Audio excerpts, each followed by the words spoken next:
Hello, അടുത്ത പാട്ടിലേക്ക് പോയാലോ? കഴിഞ്ഞ ദിവസം അപ്പു ആരതിയും ക്ലാസ്സിലേക്ക് വരാത്തതിനാൽ വിശേഷങ്ങൾ തിരക്കാനാണെങ്കിൽ ലാസ്റ്റ് ബെഞ്ചിലേക്ക് വന്നു. ക്ലാസ്സിൽ എല്ലാവർക്കും അറിയാവുന്ന കാര്യമാണ് അപ്പു അനഘയും തമ്മിലുള്ള വഴക്ക്. അതിനാൽ തന്നെ അപ്പു അനഘയും തമ്മിൽ ഇരുന്ന് ചിരിച്ചു കളിച്ചുള്ള സംസാരം എല്ലാവർക്കും അത്ഭുതമായിരുന്നു. അപൂർണ, ഐസ്ക്രീം കഴിക്കാൻ വരുന്നോ? ബ്രേക്ക് ടൈം അനഘ ചോദിച്ചു.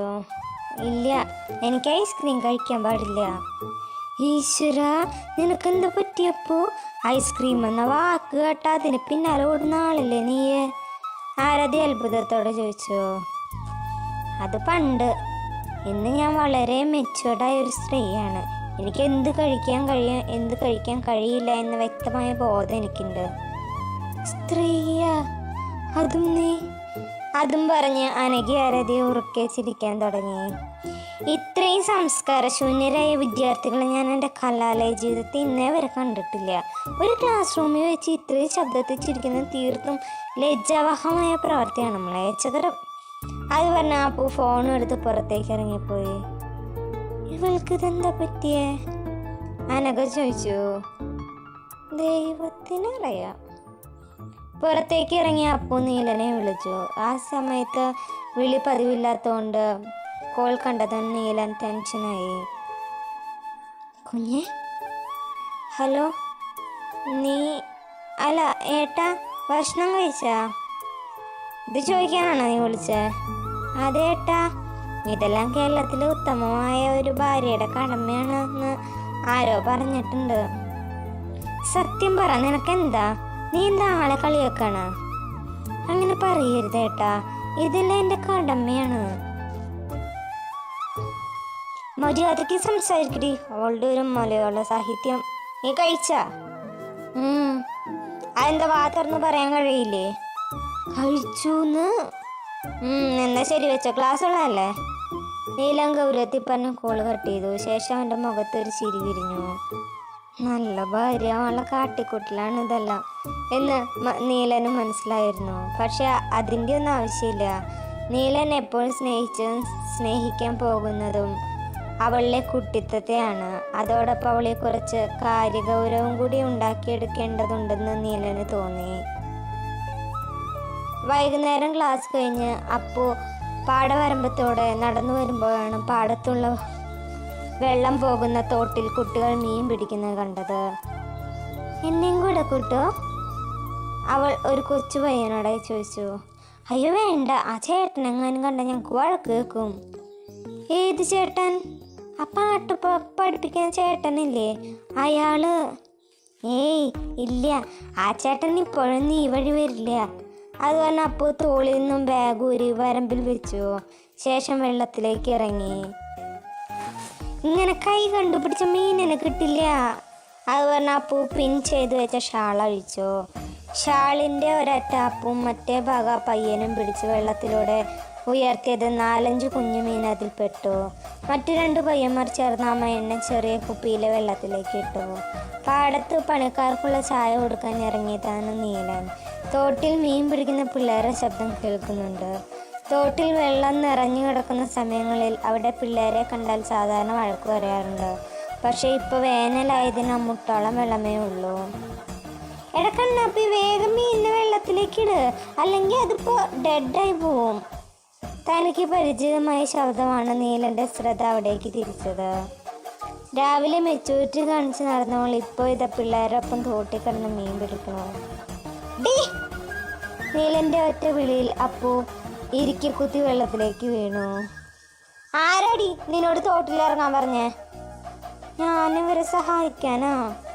വെറുതെ ചേട്ടാ, ഞങ്ങൾ വേണ്ടാന്ന് പറഞ്ഞിട്ട് ഈ ചേച്ചി ഇറങ്ങിയതാ, പയ്യന്മാരിൽ ഒരാൾ പറഞ്ഞു. ഞാൻ ചായ കൊടുത്ത് തിരിച്ചെത്തുമ്പോഴേക്കും നീ വീട്ടിൽ പോയി നനഞ്ഞ ഡ്രസ്സൊക്കെ മാറ്റിയില്ലെങ്കിൽ ബാക്കി ഞാൻ അപ്പം പറയാം. അത് കേട്ടതും അപ്പു വീട്ടിലേക്ക് ഒരു ഓട്ടായിരുന്നു. ഇതാ ചേച്ചിയുടെയാ?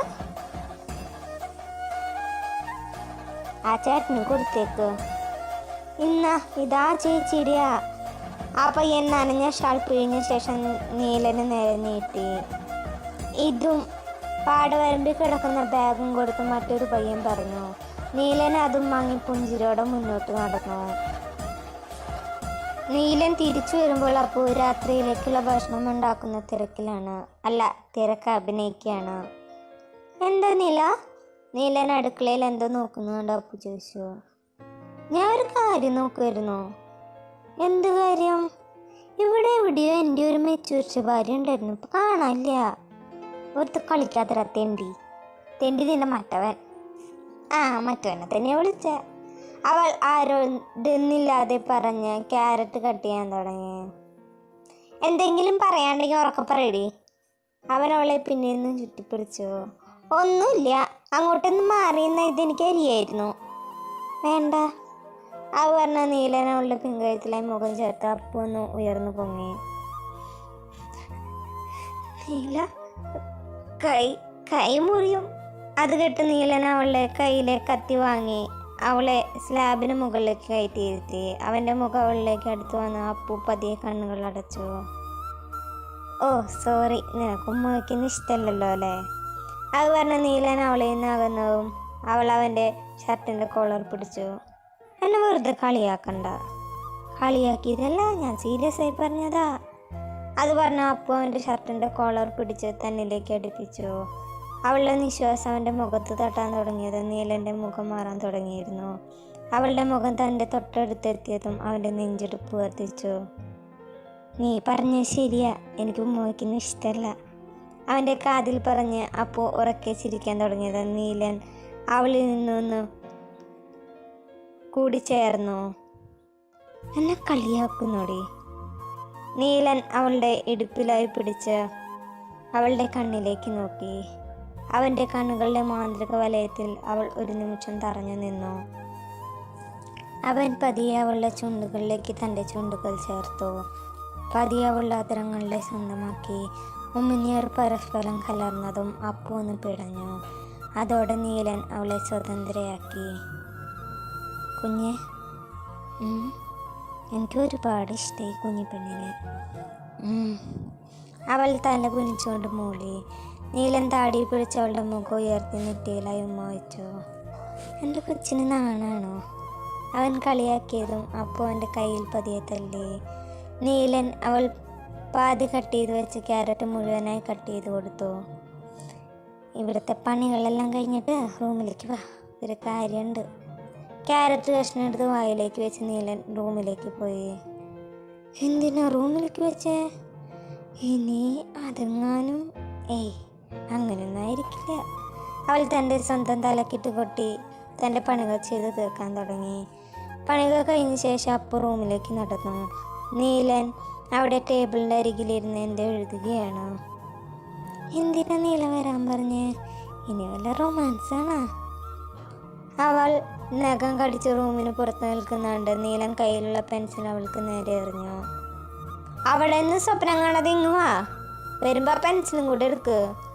നീലൻ ചേരയിന്ന് എഴുന്നേറ്റ് എന്നുകൊണ്ട് പറഞ്ഞു. അത് തന്നെ റൊമാൻസ്. അപ്പോൾ മനസ്സിൽ ഉറപ്പിച്ച് അകത്തേക്ക് കയറി വാതിലിനരികിലായി തന്നെ നിന്നു. നീലൻ തൻ്റെ നേരെ വരുന്നത് കണ്ട് അവളുടെ ഹൃദയമിടിപ്പ് വർദ്ധിച്ചു. അവൾ പേടിച്ച് പിന്നിലേക്ക് നടന്നു. ഒപ്പം നീലൻ മുന്നോട്ടും. അവസാനം അവൾ കബോർഡിൽ തട്ടി നിന്നു.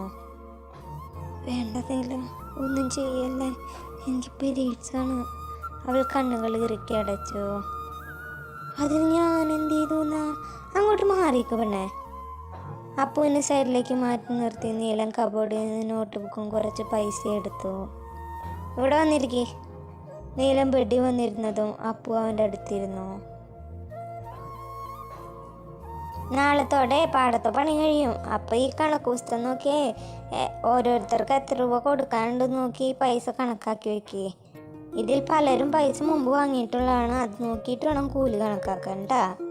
പിന്നെ ഈ ബുക്കിൻ്റെ ബാക്കിൽ പറമ്പിലെ തേങ്ങ വിറ്റതിൻ്റെ കുരുമുളക് അടക്കി ഇഞ്ചി മഞ്ഞളും വിറ്റതിൻ്റെ കണക്ക് ശരിയാണോ എന്ന് നോക്കണം. എന്നിട്ട് അതിൽ നിന്ന് വീടിൻ്റെ വാടക, കറണ്ട് ബില്ല്, വാട്ടർ ബില്ല് എന്നൊക്കെ കുറച്ച് ബാക്കി എത്ര വരുമോ എന്ന് കണക്ക് കൂട്ടിപ്പോന്നില്ല. ഞാനിവിടെ ശല്യം ചെയ്യാതിരുന്നോളാം. അപ്പോൾ നിഷ്കളങ്കമായി വെടി ചമ്മറം പണിഞ്ഞിരുന്നു. എനിക്ക് കണക്ക് നോക്കാനാണെങ്കിൽ നിന്നോട് പറയേണ്ട കാര്യമുണ്ടാ? ഇത് നീയാണ് ചെയ്യണ്ടേ. ഞാനാ? അപ്പുവിൻ്റെ ശബ്ദം ആ മുറിയിലാകെ മുഴങ്ങി. അതെ, നീ തന്നെ. എന്നീ കുട്ടികളി കളിച്ച് നടക്കാനാണ് നിന്റെ പ്ലാൻ? ഇന്നു മുതൽ ഈ കണക്കുകളെല്ലാം നോക്കണ്ട, ക്ലിയർ ചെയ്യേണ്ടതെന്ന് നീയാ. ഞാൻ പഠിക്കണോ കുട്ടിയല്ലേ നീല? എന്നെ ഇത്രയും വലിയ ജോലി ഏൽപ്പിക്കാൻ പാടുമോ? പിന്നെ മൾട്ടിനാഷണൽ കമ്പനിയുടെ കണക്കാണല്ലോ. മര്യാദയ്ക്ക് ഇത് ചെയ്യാൻ നോക്ക്. ദിവസം ഫോണിൽ കളിക്കുന്ന സമയത്ത് നിന്ന് ഒരു അരമണിക്കൂർ മാറ്റി വെച്ചാൽ മതി ഇതിന്. നീല, അവൾ ദയനീയമായി വിളിച്ചു. ഇരുന്ന് ചെയ്യടി, ഞാൻ ഉമ്മറത്തുണ്ടാവും. അത് പറഞ്ഞ നീലം പുറത്തേക്ക് ഇറങ്ങി. നേരം രാത്രിയായിട്ടുണ്ട്. അവൻ തുണി ചാരി അകലേക്ക് ഇരുട്ടിലേക്ക് നോക്കിയിരുന്നു. പാടത്തെ തണുത്ത കാറ്റ് അവനെ തട്ടിത്തടഞ്ഞു പോയി. PSC റാങ്ക് ലിസ്റ്റ് ഉടനെ പബ്ലിഷ് ചെയ്യും, അതിലാണ് ചെറിയ പ്രതീക്ഷ. ജോലി കിട്ടിയ ഉടനെ തന്നെ പറമ്പിൻ്റെ ആധാരം ബാങ്കിൽ വെച്ച് ലോൺ എടുത്ത് തറവാട് തിരിച്ചു പിടിക്കണം. ഗവൺമെൻറ് ജോലി ആകുമ്പോൾ ലോൺ കിട്ടാൻ എളുപ്പമാണ്, അല്ലാതെ തന്നെ കൊണ്ട് തറവാട് തിരിച്ചു പിടിക്കാൻ പറ്റില്ല. അവൻ ഓരോന്നാലോചിച്ച് ഹെഡ്സെറ്റിൽ പാട്ടും കേട്ടിരുന്നു. കുറേ നേരം കഴിഞ്ഞപ്പോൾ പുറത്തേക്ക് വരുമ്പോൾ നീലൻ കണ്ണടച്ച് തുണി ചരിയിരിക്കുകയാണ്. അത് കണ്ടപ്പോൾ അവൻ്റെ മടിയിലായിരുന്നു. നീലൻ ഹെഡ്സെറ്റ് ഊരി ഇരു കൈകൾ കൊണ്ടും അവളെ തൻ്റെ നെഞ്ചിലേക്ക് ചേർത്ത് പിടിച്ചു. കഴിഞ്ഞോ? അവളൊന്ന് മൂളി. ഏത് പാട്ടാ നീല കേൾക്കുന്നേ? അവൾ വിഷയം മാറ്റാനായി ചോദിച്ചു. ഒരു പണി തീർത്താൽ അടുത്ത പണി തരുമോ എന്നുള്ള പേടി കാരനാണ് ചോദിച്ചത്. കാരണം നീല, ഏത് പാട്ടാ? എന്തോ ആലോചിച്ചിരിക്കുന്ന അവൻ്റെ താടി പിടിച്ച് വലിച്ചപ്പോ വീണ്ടും ചോദിച്ചു. അവൻ പതിയെ അവളുടെ കാതിലായി മൂളി. കുറച്ചു കഴിഞ്ഞ് അപ്പൂന് ഉറക്കം വരാൻ തുടങ്ങിയിരുന്നു. അതിനാൽ അവർ ഭക്ഷണം കഴിച്ച് നേരത്തെ കിടന്നു. ഇതെല്ലാവർക്കും നന്ദി. പുതിയൊരു വീഡിയോ ആയിട്ട് നാളെ കാണാം. അപ്പോൾ നല്ലൊരു ദിവസം നേരുന്നു. Thank you.